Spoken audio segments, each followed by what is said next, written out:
Hello everyone, আমার নাম বাপিতা সাউ। তোমরা দেখতে শুরু করেছে লাইফ চেঞ্জিং।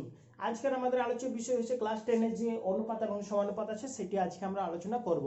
তো এটা শুধুমাত্র ক্লাস 10 নয়, এটা যারা রেলের যে বিভিন্ন RRB, group D, RRB, NTPC যত রকম পরীক্ষার জন্য প্রিপারেশন নিচ্ছ বা আমাদের রাজ্য সরকার বিভিন্ন গ্রুপ ডির জন্য এই সমস্ত প্রশ্ন এসে থাকে, যে বিভিন্ন পরীক্ষার মধ্যে এগুলো এসে থাকে। তো তোমরা মনোযোগ সহকারে দেখবে এবং তোমরা যদি এখনো অবধি আমার চ্যানেলটি যদি না সাবস্ক্রাইব করে থাকো তাহলে অবশ্যই সাবস্ক্রাইব করে তোমাদের বন্ধুদের মধ্যে শেয়ার করবে। যদি কিছু জানা থাকে অবশ্যই আমাকে কমেন্ট বক্সে কমেন্ট করে বলবে। তোমার ভালো লাগে থাকলে অবশ্যই লাইক করবে। চলো তাহলে শুরু করা যাক। দেখো, অনুপাত ও সমানুপাত। অনুপাত সম্পর্কে আগে জানতে হবে অনুপাত জিনিসটা কি। দুটি বা দুইয়ের বেশি সংখ্যা বা রাশির যে লঘিষ্ঠতম মানটা সেইটিকে আমরা প্রকাশ করার জন্য অনুপাতে আমরা ব্যবহার করে থাকি। যেমন দেখো,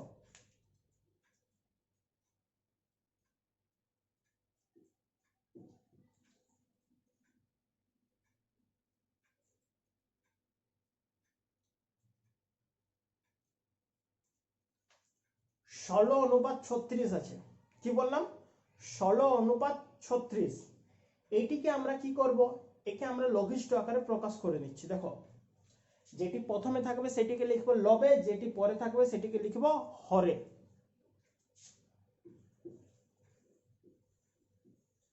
এরপর এটিকে কি করব, কাটাকাটি করব। দেখো, 2 দিয়ে যাচ্ছে, 2 কত 16, 2 8 16, 2 কত 36, 2 18 36। আর কত দিয়ে যাবে, আরো 2 দিয়ে, 2 4 8, 2 9 18। আর দেখো কোনো সংখ্যাতে যাচ্ছে কি না, আর যাচ্ছে না।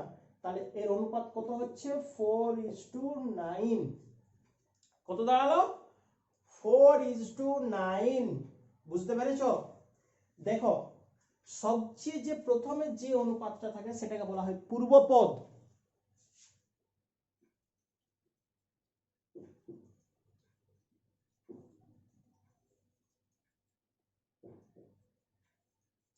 পরেরটাকে কি বলা হয়, উত্তর পদ।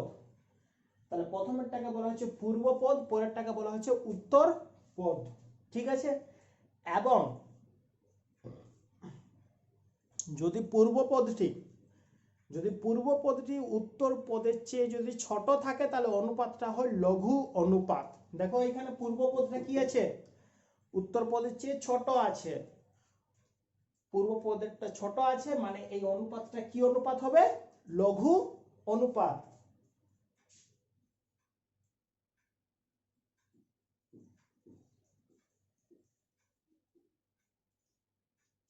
বুঝতে পেরেছ?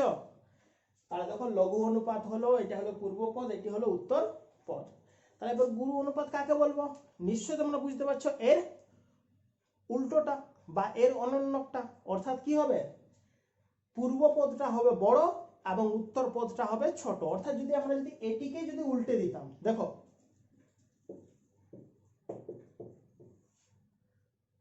36 অনুপাত 16, যেরকম এটা কাটাকাটি করে যত বেরোলো ওইটাই বেরোবে, শুধুমাত্র 9টা থাকবে লবে এবং 4টি থাকবে হরে।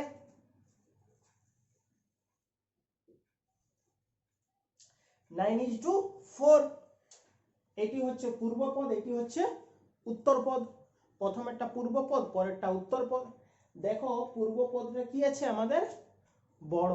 তাহলে এটি এটি আমাদের কি হয়ে গেল, এটি হয়ে গেল আমাদের গুরু অনুপাত। ঠিক আছে?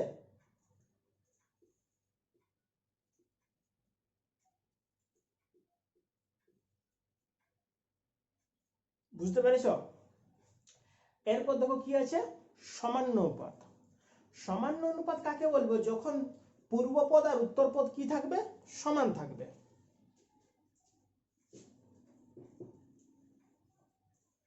দেখো, পূর্বপদ আর উত্তরপদ কি আছে, সমান আছে, এইটিকে বলা হচ্ছে সমানুপাত। সমান্য অনুপাত। ঠিক আছে? তো একটা মজার জিনিস মনে রাখবে, সমান্য অনুপাতে সর্বদা কাটাকাটি করলে কত হয়, 1:1। তাহলে দেখো এটাকে যদি আমরা লিখি তাহলে লবের সাথে হরের সাথে কাটাকাটি করলে কত হয়, 1:1। বুঝতে পেরেছো? তো এটি হয়ে গেল সমান্য অনুপাত। তো তো দেখো তোমাদের মাধ্যমিক লেভেলে কিন্তু এরকম জিনিসগুলো আসবে না, না আসার সম্ভাবনা সবচেয়ে বেশি, কিন্তু এগুলো না জানতে গেলেও কিন্তু আমরা কি করতে পারবো না। বুঝতে পেরেছো তো?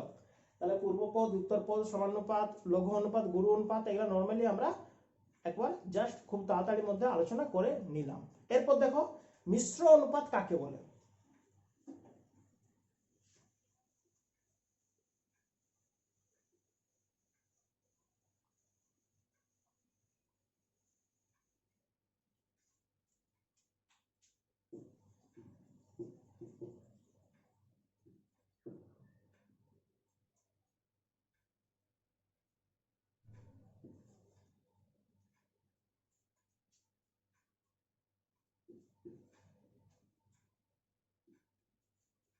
ধরো এরকম তিনটি অনুপাত আছে, কি কি আছে? 5:3:5, 6:4 এবং 10:3। তাহলে তোমরা দেখতে পাচ্ছ তিনটি আমার অনুপাত আছে, তিনটি অনুপাতের প্রথম একটিতে আছে পূর্বপদ, একটিতে উত্তরপদ, একটিতে পূর্বপদ, একটিতে উত্তরপদ, একটিতে পূর্বপদ, একটিতে উত্তরপদ। বুঝতে পেরেছো? দেখো আমি বুঝাবার সুবিধার জন্য পূর্বপদটাকে লিখছি 1 আর দ্বিতীয় পদটা উত্তরপদটাকে লিখছি 2।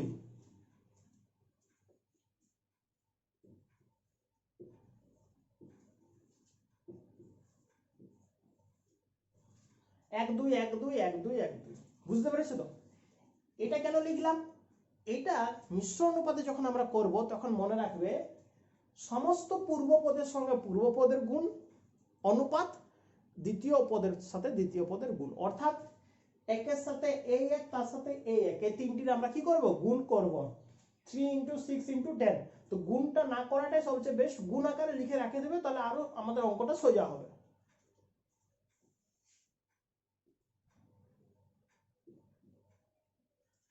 প্রথম তিনটা পূর্বপদের গুণ করে দিয়েছি *,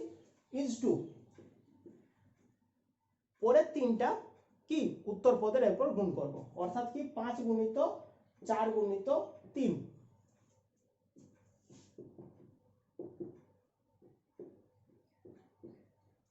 5:4:3, এরপর এই দুটোর অনুপাত বের করলেই হয়ে যাবে। অনুপাত কি করে বার করবো? এটাকে লিখবো উপরে, এটাকে লিখবো নিচে। এবার দেখো গুণ করতে কেন মানা করলাম, দেখো গুণ করতে গেলে সে আবার আরো গুণ করবো, আরো কাটাকাটি করবো, এর চেয়ে ভালো একেবারে কাটাকাটি করে নিয়ে অ্যান্সার বের করবো, তাই না?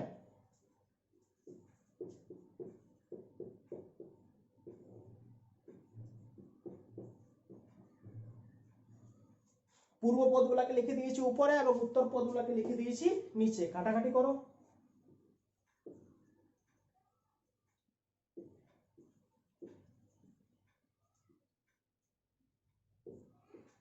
দেখো নিচে কিছু বেঁচে নেই, এক কিছু নেই মানে এক,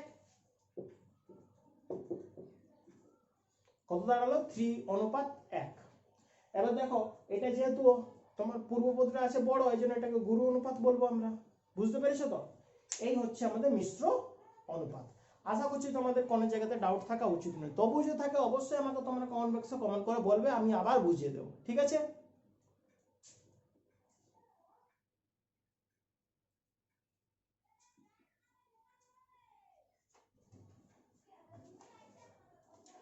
এরপর দেখো কিছু আমরা কি করি, কিছু অঙ্ক করি। অঙ্কগুলো মজার অঙ্ক হচ্ছে, আমি তো তোমাদেরকে করালাম ধ্রুবক সংখ্যা দিয়ে, আমি তোমাদের রাশি দিয়ে কি করে অঙ্কগুলো করতে হয় দেখো।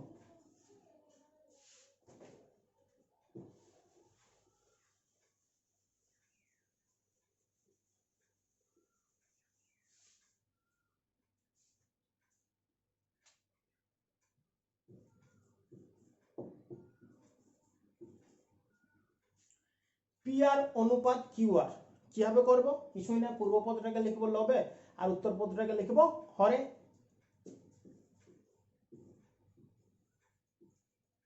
PR/QR।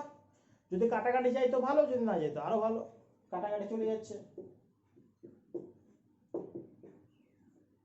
P অনুপাত Q বেড়াই গেল। কি এমন কঠিন? কোনো কঠিন নেই, খুবই সোজা, যদি তোমরা একটু বুঝে যাও না মনোযোগ সহকারে। ক্লাস 10-এ একটা মাথায় রাখো, ক্লাস 10-এ অঙ্কতে মানে কি বলবো 90 নাম্বার তোলা কোনো বড় ব্যাপার নয়, যদি তোমরা জাস্ট অল্প মনোযোগ সহকারে দেখো তাহলে। ঠিক আছে?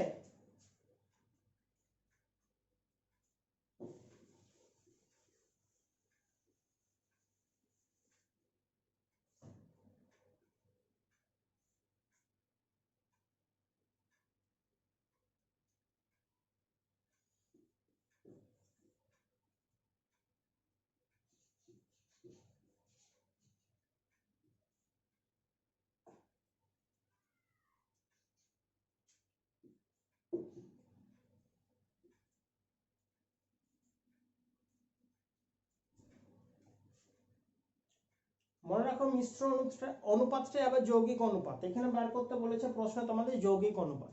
যৌগিক অনুপাত বলুক বা মিশ্র অনুপাত বলুক, নিয়মটা একই। কিভাবে করবো, প্রথম পদের সঙ্গে প্রথম পদের গুণ আর দ্বিতীয় পদের সঙ্গে দ্বিতীয় পদের গুণ, বাট গুণটা করবো না, তাহলে আরো সোজা হবে। দেখো আমি দেখো ডাইরেক্ট করে দিচ্ছি, প্রথম পদের সঙ্গে প্রথম পদটা গুণ করে নিয়ে প্রথম পদটা কোথায় হয়, লবে, এবং উত্তর পদটা হয় হরে।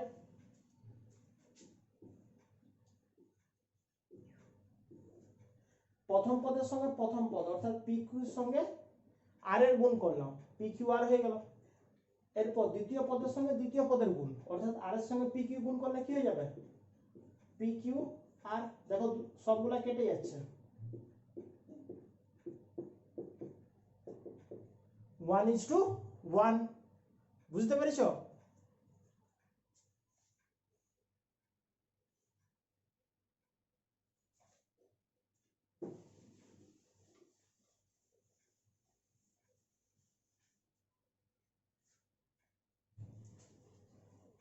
দেখো একটু আলাদা টাইপসের অঙ্ক আছে তোমাদের, একটু মনোযোগ সহকারে শুনবে। a:b = 4:5,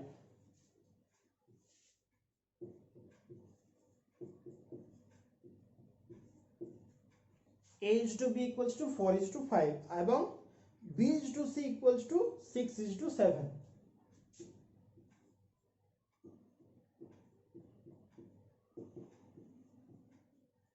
b এর b:6, b:c 6:7, তাহলে a:c এর মান কত?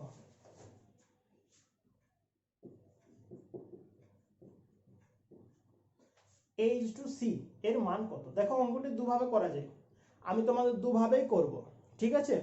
দুভাবে করা যায়, দুভাবেই করব, মনোযোগ সহকারে তোমরা অঙ্কটি দেখবে। প্রথমে কত দেওয়া আছে, a:b = 4:5 এবং b:c সমান কত দেওয়া আছে, 6:7।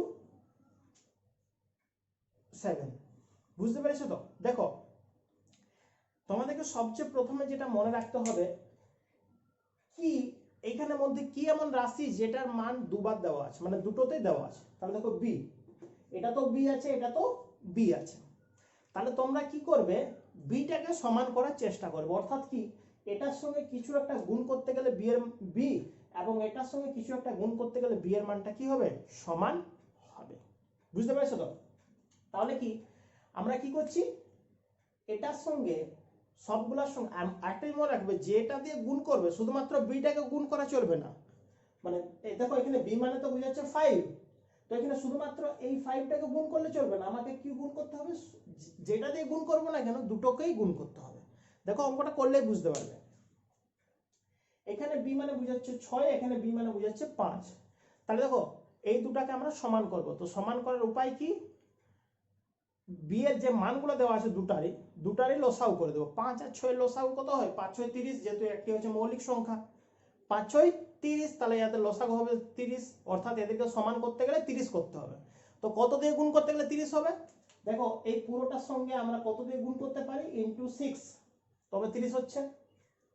তাহলে 6 দিয়ে শুধুমাত্র এর গুণ করবো না, 6 দিয়ে এটারও গুণ করবো।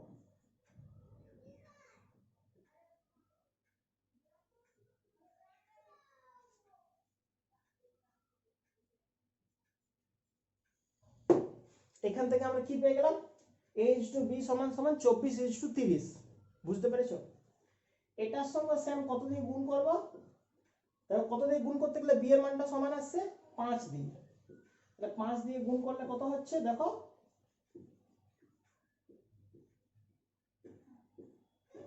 30:35, 5 দিয়ে 5 30, 5 7 35, তাহলে কত হয়ে গেল 30:35। দেখো এখানে যেহেতু বি দুটো সমান, এখানে বি দুটো যেহেতু সমান, তার জন্য আমরা কি লিখবো, a:c = 24:35।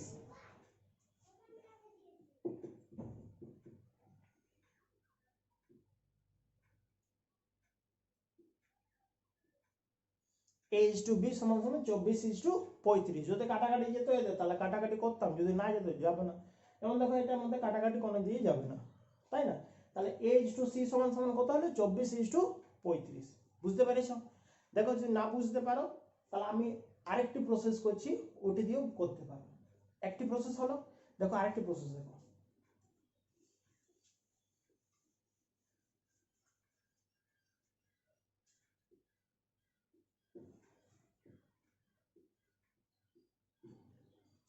এখানে আমরা কি লিখতে পারি, a বাই b সমান সমান 4/5 লিখতে পারি।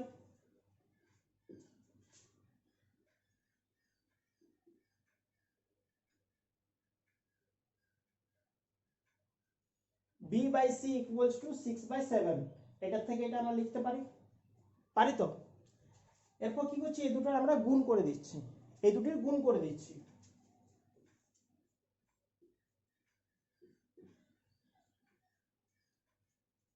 a by b into b by c, যেরকম এটার সাথে এটা গুণ করলাম তখন কি হয়ে যাবে, এটার সঙ্গে এটারও গুণ হয়ে যাবে।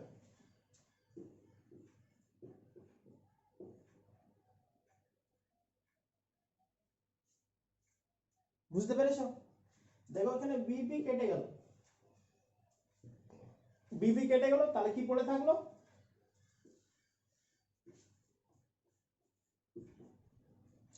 a by c equals to 424 আর নিচে 5 7 35।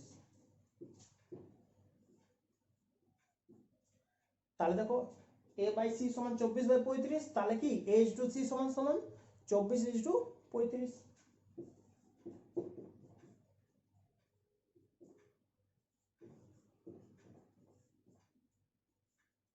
a is to c equals to 24:35।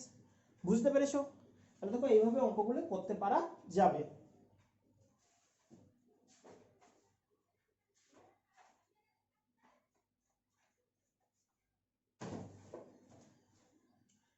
তাহলে দেখো তোমরা যদি বুঝতে পারো আমার যদি পড়ানোটা, তাহলে অবশ্যই আমার চ্যানেলটিকে তোমরা সাবস্ক্রাইব করবে, তোমাদের বন্ধুদের মধ্যে শেয়ার করবে, ভালো লাগলে অবশ্যই লাইক করবে। আমি তোমাদের এই অনুপাত এবং সমানুপাতের পরের দিনে আরেকটি ক্লাস নিয়ে আসবো, ওই ক্লাসটির মধ্যে আমি তোমাদের আরো অঙ্ক করিয়ে দেব। খুবই ইম্পর্টেন্ট, মনোযোগ সহকারে তোমরা কিন্তু অঙ্কগুলি দেখবে। কিছু ডাউট থাকলে অবশ্যই আমার কমেন্ট বক্সে কমেন্ট করবে। ঠিক আছে, ভালো থেকো, ধন্যবাদ।